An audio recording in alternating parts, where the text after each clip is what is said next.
The Athene Real Talk Podcast explores controversial ideas to stimulate debate and active thinking. These ideas do not always reflect Athene's personal views. Welcome to the Athene Real Talk Podcast. He has been called the best gamer in the world, hands down. World-famous gamer and philanthropist Athene. Gaming for Good, it's called, has raised more than $20 million. Using his notoriety to raise money for charity. On activism, science, culture, and self-development. Proud to have him in the studio today. I would not want to take you on in a video game. Stefan says, Athene, why do you think there's a reason we never learned anything about neuroscience in school, like the stuff about the different connections in your brain and what is happening when you get angry, emotional, etc., the primitive animal part of yourselves? Don't you think if kids start learning along your age, it will benefit them later in life and problem solving? Let me tell you, school system is a very outdated system. It's very slow. If you want to make changes in what has to be learned, you have to go through an entire policy depending on which country. It has to be approved and all that shit. Neuroscience has been very recent. It takes a long time for it to be absorbed by the educational system. Like the main reason why schools are there is to keep kids out of the street. It's to teach them some maths and teach them some language, but most of it is just wasting your time. It's to make sure that you sit at the banks rather than being a waste for your parents.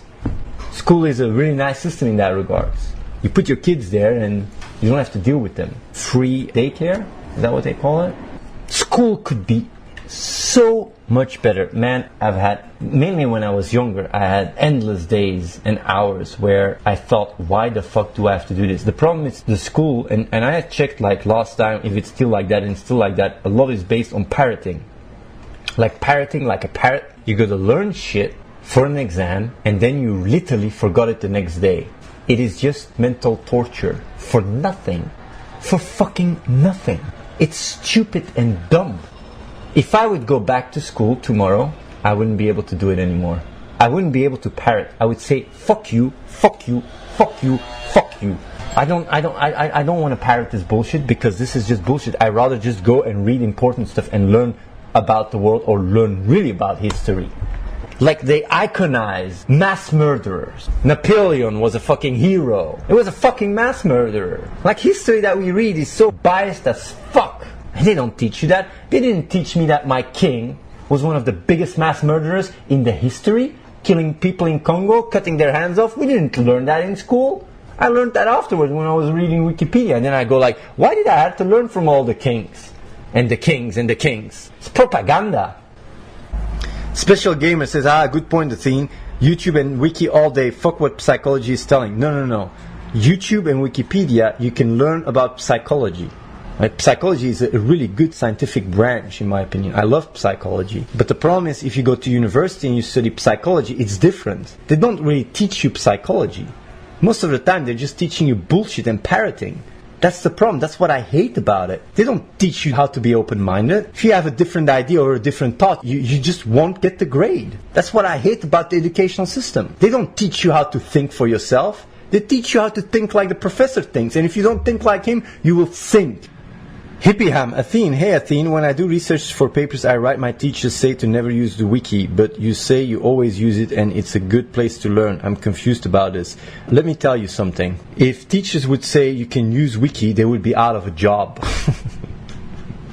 It's funny, but it's true. Do you know when you go to university, you have to buy new books every year and they change stuff and they make you answer questions of the new book. They're literally ripping you off so they can cash in on the books that you have to buy. It's a business. It's a business. They're not there to teach you. They're there to make money. Of course, they're not going to tell you to use Wikipedia. But Wikipedia on many fronts is very, very good. I'm not saying it's as good as high-end books and stuff, but it does most of the job. I really think that's very lame though. I was really surprised when I saw it. When I was studying at university, they said like, you guys have to buy this book. And the guy said, don't buy the book from the ones in the previous year because in this book there is paragraphs and there is new papers in this that I will ask exam questions. So if you don't have this book, you won't pass my exam. So don't buy the other books, buy this book. And I was like, but why does it say that? I checked that book, he wrote that book, he's getting a cut. You get paid by the state to come here and teach and then you want to go and make even more money by selling your shitty book. But then again, people say like, that's how the thing works. He's successful, he makes money, he has a nice house. I think it's a disgrace to be like that. But no, in society it's being promoted to be like that. Athene, do you think people follow Bashir's IDs or do they think they follow Athene's? I think they shouldn't follow my IDs nor Athene's IDs. They should follow their own IDs. And the only thing I do is try and make people think for themselves so they can construct stronger IDs for themselves. I don't think anyone should follow anyone, to be honest. I ain't following anyone, and neither should you guys. I know people have the tendency to follow others or follow prophets or icons, but it doesn't mean that I therefore am someone you should blindly follow in any shape or form. You should always use your own fucking head. One spy, Athene, how do you build up trust with two other people, and when do you know you trust a person very much or even completely? You have to be very careful trusting people. You just have to expect the worst. Take into consideration that shit can happen. And if you take that into part of the equation, when you trust someone, then what do you have to lose? Some money? A little bit getting hurt? Still better than not trusting anyone. I'd gladly take the risk trusting people because it's worth the trade, even if I get backstabbed afterwards, because I don't want to live in a world where I can't trust anyone. I don't want that. Basically, I think you lose even more than just having the faith and believe that you can trust people. Of course, you have to be very responsible with it, and you got to be very rational about it, but if you expect the worst that can happen, it's part of your expectations, then why not? Athene, is it good or bad to lie? Why? Is it good to lie to save people's lives? Is it okay to lie to make others do something good without them knowing because they wouldn't do it? Lying is really good if it's for the good cause. A lot of people are sometimes moral white knights. They go like, yeah, lying is wrong. You have to be honest. It's a luxury to be able to be honest, because most people are too stupid to understand honesty. Just look around, you look at the world. We live one big lie, almost all of us. And if we're being confronted that it is a fucking lie, we get very angry. Look at Jesus, what they did with him. Put him on the cross. The real higher moral ground is not those simple stupid values of I shall not lie. It's about being able to look at the reality for what it is and make the right decision. Even if it means to lie, to kill, to whatever. Sounds really crazy what I'm saying, but it's how it is. There is situations where killing is the higher moral ground. You could easily say like, no, that is wrong, killing is always wrong. That's bullshit. Everything is relative to a context. You always have to put things in a context. And some people really think they're like those white knights, but they're just hypocrites. That's what they are. Tsunami says, what if we know when we are being emotional and we know how to see our hypotheses in different perspectives? I think what you say is like, what if emotionality gives another angle to a certain situation? I think emotions can help you to see things through people's eyes. So emotions are not completely redundant. If we are making My Life as a Gamer, we have to tap into the emotions. We have to make people cry. So it's good to be able to use emotions in that regard. It's an instrument, it's a tool. So it's handy to be able to play with the playground and that. Also, as a human being, you have emotions. But it has to always be in a rational framework. So emotions are not wrong. They're not bad. They just have to be within a rational framework. That's all. They have to be responsible, consistent. And emotions can give you some insights. It's not like it's always bad, but they always have to be subject to rationality. And not the other way around. So you can have emotions, you can be artistic, you can be passionate, but always in a rational framework. It has to be contained in rationality. Else you're going to have a very bad day. What do you think is better, to be emotional or emotionless? To be emotional. Because emotionless, I would think about a psycho. It would be worse. But of course, if you would say, what do you think would be better, to be emotional or to be emotionless within a rational framework of right action? I would say the second. But without right action, emotionless is a bit dangerous. Sumalan Pares Pirate says, Athene, I meant with most people being sheep and not worth wasting our time on, it's inevitable a lot of us will be lonely. It's inevitable, it's just a reality. A lot of people are lonely. It's one of the biggest issues on the internet or in our society. People are lonely because they're being misprogrammed from very young. It's because the entire system sucks. It's the reality. So what I'm trying to do is reprogram you a little bit. Actually, I'm trying to teach you guys the tools to reprogram yourself. Athene, if the problem with starvation in Africa is lack of transportation, why don't we use money to evacuate people out of Africa to developed nations which have plenty of room like the US? No, it doesn't work like that. It's like the reason why countries are poor is because of the economical situation. If tomorrow the amount of money that goes to developed countries is increased from, 0.1% or whatever, depending on which country, like it's increased to, let's say, 1%, then poverty would just be fixed.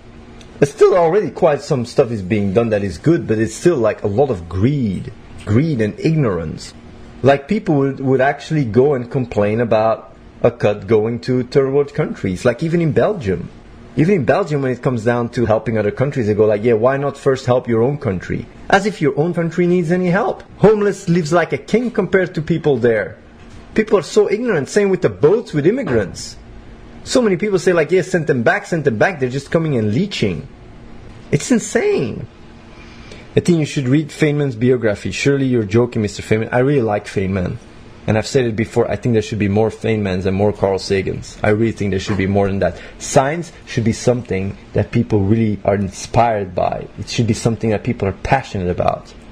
But no, I find that the entire scientific community has become so cold and so unpassionate. Well, it's so amazing to think and learn about stuff. And it's the way you teach it. You can tell the same thing in two different ways, and one can be very inspiring and the other one can be boring as fuck. I really think it inhibits people's ability to think and reach out to find an answer. And it's a lot because of the shut up, calculate mentality. I really despise that in science. Shut up and calculate, it's really bad for progress. And it's very, very indoctrinated. The scientists in early last century, they didn't have shut up, calculate. They were passionate about what they were trying to figure out. And that's a bit gone. I'm very passionate about science. Stormek, Athene, how to be the best in something. Let me tell you something. You don't have to be the best. I know society is very competitive and they love to tell you to be the best, but it's not about being the best. It's about being the best version of yourself. It doesn't matter if you're rank 1 or rank 2 or rank 3. If you're contributing to society, you are contributing to society. If you're doing your best, you're doing your best. But the problem in society is everybody's like ranked. And if you're not first, you suck. So if you want to be the best at something, it's not about being the best at something compared to others. It's about being the best relative to what you can do. That's why I don't like all those rating systems and stuff. In school, it really wires you in the wrong way. It makes you think like, I'm a loser. It inhibits your full potential. Just believe in yourself. Thinking in best paradigms really limits you to take action, because sometimes you wouldn't even get into something because you go like, yeah, I can't get being best or whatever anyway. It really inhibits you. You shouldn't compare yourself to others. Mental Frog says, Athene, how can I make as big of an impact as you have done? Basically, how do I start to make an impact when you don't have any following? Mental Frog, you have to find people that are like-minded. That's very important in my opinion. I wouldn't be able to do what I do without Reese. I think it's one of the most important things. If you got yourself sorted out, of course, you have to find other people that are like-minded. Mental Frog, Athene, is making a lot of money and giving that money to charity a good way to make the world a better place. It's something. I think though it's better to find people like you and organize yourself. I really think that's much better. But that is one thing you can do. Although I really think it is hard. It's very hard to just make money. If you really want to change the world, you gotta and you really have the right mindset, you should work with us or find other people in your environment. Asterius, Athene, you say that only thing that matters is change you make in the long run. Can you explain how better would the world be in 50 years if everyone now was vegetarian? If everyone was vegetarian right now, like the amount of food supply we would have would go through the roof. We would be able to easily inhabit 11 billion people. Easily, even 13 billion. And let alone, I'm not even talking about the impact it has on just the pain and the suffering of all those animals. I'm not even talking about that. Kinfarik, and now think about all the companies breaking down, ramming the economy like a truck. Well, it's hypothetically, what if all meat industry would be done immediately? Then of course it would have a very devastating impact on society, because a lot of people would be out of job, but it would also open a lot of jobs. You can't really look at it like that. Bill Gates also said that meat is good for children to grow up. I don't know in which context he said that, because maybe in third world countries certain children need meat because they have a very unbalanced diet and they're basically forced to eat meat, and in that regards I don't disagree with that. Even though eating meat is wrong, it's only wrong in a certain setting where you have the easy ability to not eat it. If you, on the other hand, have to eat it, then of course it's not a luxury product anymore. It's a survival product, and things are different in that regard. But same applies to saving lives. If I'm in a situation where I would have to take care of myself, I wouldn't be saving lives either. So it applies to all your actions. I believe that everyone has the potential to do what I do. Maybe not as efficient as me, because of maybe you're older and you're starting older, and I've been more into this kind of thinking from when I was young. But everybody has the potential. You guys have a brain, just like I do. You can train that brain, just like I do, and you can get better at something. It's just about getting rid of all the stupid social conditioning that defines your behavior, all the social conditioning that fucks you and slows you down, all the caring about what other people think about you, all the bullshit we deal with daily are slowing you down. You're just running a marathon. That's what it really is. You're running the marathon with 1,000 pounds on your foot, and I'm running next to you without anything. Of course I'm going to be faster and win, but if you take off all those weights, you'd have a good chance to beat me at it. But if you don't put that off, I will be running circles around you and just have a good laugh. Because I'm cheating. Well, I'm not cheating, I have an advantage. I don't carry all this bullshit with me. I'm open-minded. If there is a belief that is not in line with reality, I just get rid of it. Easy. If tomorrow you guys come and you say like, yeah, Athene, saving kids is not the best way to do it. It's been proven scientifically, if you just go and eat shit all day, like look, and you show me evidence, that will actually have a bigger impact. Then I go like, okay, where's my poop? I'm going to go and eat shit. It's that simple. For me, it's really that simple. It's a metaphor. I'm not eating shit, but you guys get what I'm saying. El Mato, Athene, what do you think just working, going on vacation one time a year and spending your life working for a boss, aka normal life, is a life worth living? El Mato, I think it's retarded. I don't think you live a real life when you do a life like that. Like, how does that work? You guys could really explain me, because to me it really fails me to understand. How can you work for 11 months, right, or 10 months, or whatever, a year, and then spend what you earned in a holidays because it's socially conditioned, while that holiday is not even that much better than being home? How does that even work? How can people live a life like that? I don't understand that. You got to be really dumb to go waste your cash like that. Why not just pile it up and then just go on pension like 5 or 10 years earlier? I don't understand it. You guys got to really fill me in on that. But I guess people are just dumb, you know. That's why it happens. Slap Jackson, you might die before pension. I'm just saying, like, I would even spend my money rather than that. Or just work less. Why go on holidays? I don't understand that. It's such a stupid thing, in my opinion, to take experiences. Most people go on a hotel and just stay in a fucking hotel. They don't get to see jack shit. I don't get that. I find that such a weird thing to do. Ishne94, I don't want to work from 9 to 5. What should I do? You should think outside the box, figure out something to do. That's not 9 to 5. That's what you gotta do, bro. Nanubuz says, because you could get hit by a bus tomorrow and never enjoyed anything in your life, and you end up dying with a ton of money. But why not just work less then? Just work like 4 hours a day instead of 8. And don't go to holiday. You have more free time every day. Wouldn't that be better than just going on holidays for 2 weeks to show off or buy a fancy car? You can live a perfect life, even more free, less stressful. If you're not saving up, then why not? Those jobs don't exist. It's 8 hours or nothing. That's not true. You got part-time.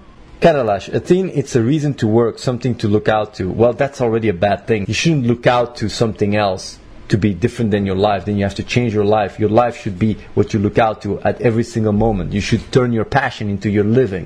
You should try and combine it so your life is what you look out to every single moment. Not like, oh, the holidays and then, 2 weeks and then back to the rhythm.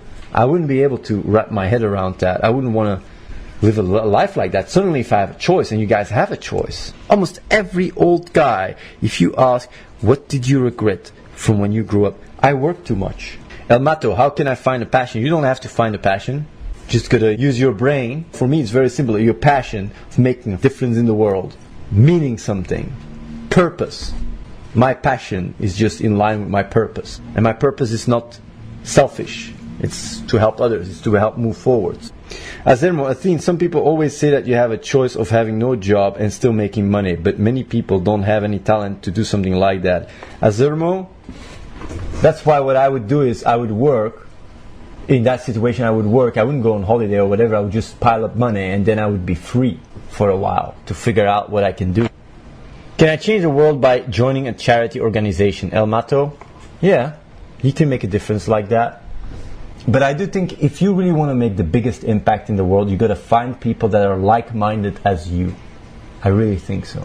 You got to find people that are like-minded than you. You got to be detached from your beliefs. If you're too invested in your beliefs in an emotional way, you might think like, oh, I want to baptize the world, or I want to clean the world of religion, stupid stuff that is completely unrealistic and not productive. So you got to be detached, you got to have a right action, you got to be financially independent, because if you're financially dependent, you can't make the right choice in situations. You always figure out like, oh, I got to take care of myself, whatever, so you're not as free-minded. Act of gaming. Athene, why did you choose to do gaming rather than making a difference in politics? I tried to make a difference in politics. I was very politically active when I was really young. I'm actually the youngest early voted person in Belgium. Did you know that? I was the first follower on province and city in the elections of, 16 years ago? 17 years ago? In 1998? And I had to attend all the meetings, right?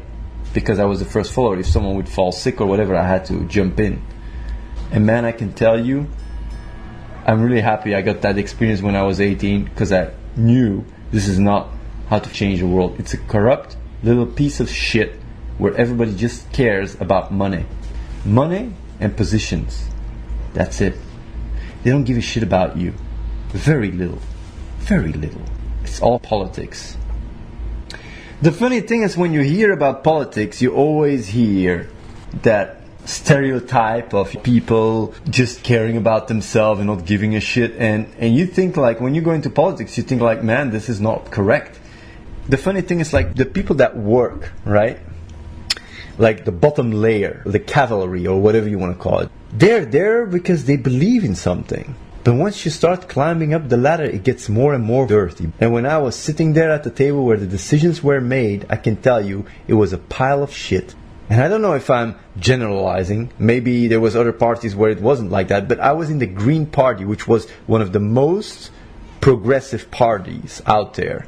And they were fucking corrupt. Let me tell you guys a story. They weren't in the coalition, right? So they were in the opposition. Basically, the opposition here in Belgium, they can just cry loud and make as much noise as they want, but nobody gives a shit about them because they don't have the majority. You need the majority to get things through. The majority is the ones where all the posts go to, like governor, ambassador, or whatever. Like it's the majority that decides it. So we were in the minority, right? And they had to okay the budget for that year. And because at last minute they made a change to raise the taxes, the young part of the liberals were against it. So they didn't have a majority.